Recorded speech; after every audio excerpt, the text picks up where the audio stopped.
Okay, folks, away we go. This is episode 1178.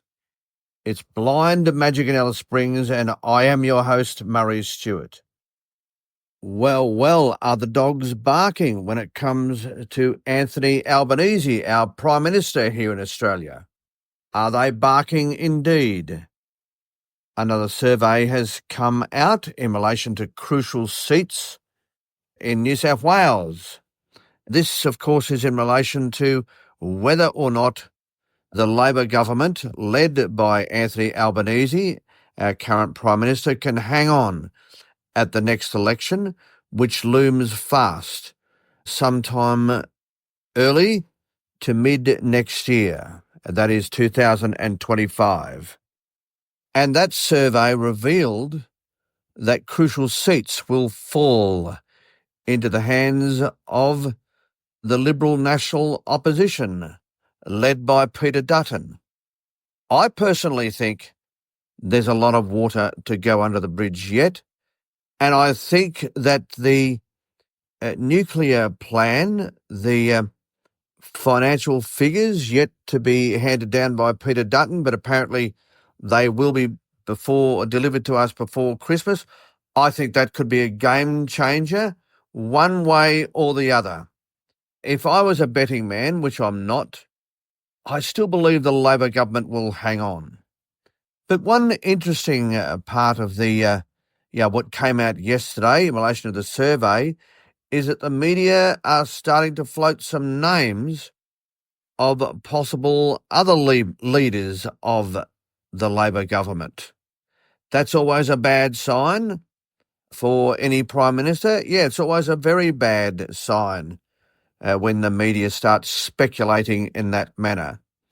So let me go through a few names and I will give my own personal view. Richard Miles, the current deputy leader, therefore deputy Prime Minister. No, I don't see him as being prime ministerial material. I don't. No particular reason. I just think he lacks that a bit of X factor that you need to be the leader of a magnificent country like Australia. Chris Bowen, no thank you. Of course, he is leading the charge when it comes to this renewable energy policy here in Australia, which is leading to higher and higher energy costs. So I can't see him in any way threatening the leadership of Anthony Albanese. Who else have we got? Tanya Pliversek. Well, I think she's entirely stuffed up her portfolio of environment. I do. I think she's entirely stuffed it up. She really has affected industry development here in Australia by some rather absurd green tape that she has set up that has prevented major mining industries or companies going ahead with major projects that could well and truly produce more and more prosperity for our country. That's something that is very, very dangerous and that we can do without. So no, I don't see that she's long been touted as a next possible leader of the Labor Party. But no, thank you, not for me. So who else may loom as a threat? Jim Chalmers, our treasurer, our current treasurer. Yes, I don't mind Jim. I don't mind Jim Chalmers at all. When it comes to the raw details, our interest rates, our inflation and employment, I think we still are in very fine shape. And of course, the Treasurer, Jim Chalmers, has presided over 2 surplus budgets, so he's doing okay. He's doing okay. He's very calm, cool and collected and considered. So yes, I think he would make a good Prime Minister should he be called upon by the Labor movement. Who else? Tony Burke. Oh, I like Tony Burke. Oh, yeah, I like the cut of his jib. He is very, very intelligent. very intelligent. Currently has the portfolios that dictate protecting our borders, and also he has the immigration portfolio, which is emerging as a very important portfolio. He has great aplomb, as I said, great intelligence, a very balanced individual.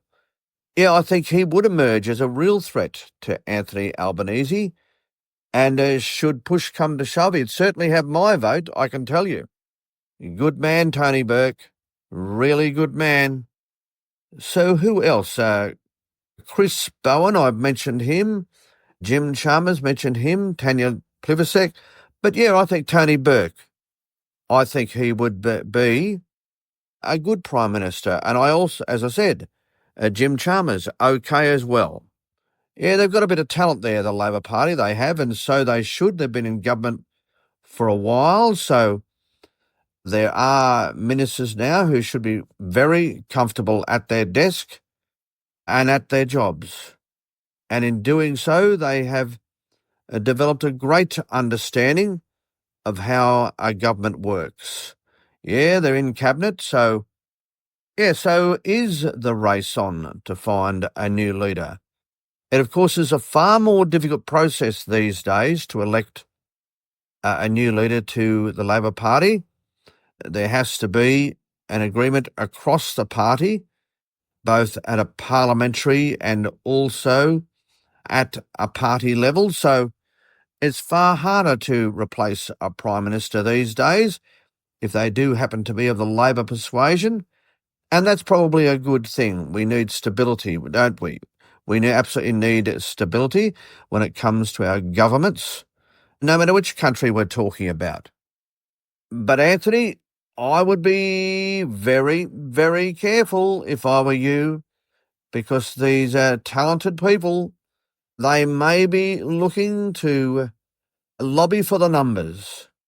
And Christmas time is one of those times when there is plenty of time for them to work the phones. Oh, yeah, let's see what happens, folks. Let's see what happens. But anyway, my front runner, as I said, should such a scenario arise, would be Tony Burke. I like him. I like him a lot. Okay, folks, that's it.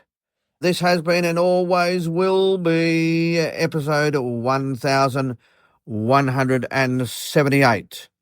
And it's been a Blind Magic Communications production.